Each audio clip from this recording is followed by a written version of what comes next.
देवताओं के चरित्र का ज्ञान मनुष्यों को होता नहीं है, और मनुष्य अपनी शिकायतें, अपनी शंकाएं, अपने संदेह बोझा लेकर के जीता है।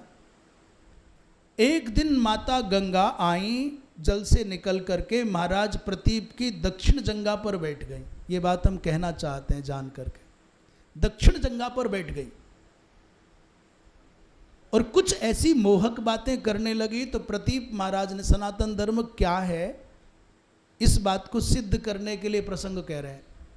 प्रतीप ने कहा, पुत्री, ये स्थान तो पुत्री का है, भारिया भाव से जिसको देखा जाए उसको वाम जंगा पर बैठना चाहिए, पर दक्षिण जंगा पर तो केवल पुत्री का अधिकार है।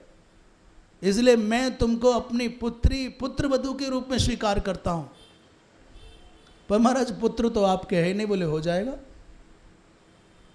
सनातन धर्म कहता है कि बाई जंघा पर बैठे तो भारिया भाव का उदय होगा, और दाहिनी जंघा पर बैठे तो पुत्री भाव का वात्सल्य आएगा।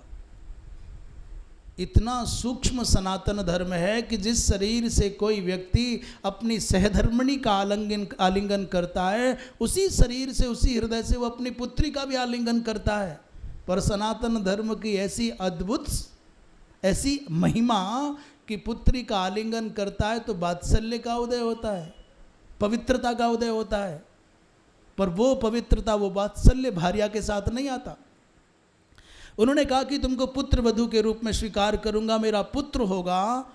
बोले सम माने सुखम, यौवनम, आरोग्यम, कल्याणम व तनोति करस्पर्शेन इति शांतनो हो।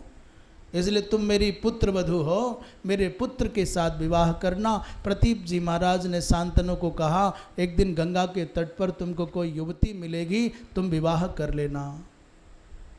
उन्होंने प्रणाम करके आज्ञा स्वीकार कर ली।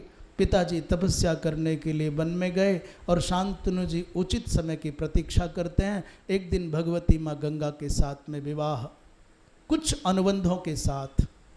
अनुबंध ये है, माँ गंगा कहती है मुझको टोकोगे रोकोगे नहीं, मैं चाहे जो करूं अच्छा या बुरा, और जिस दिन तुमने रोक टोक दिया उसी दिन मैं छोड़ करके चली जाऊंगी।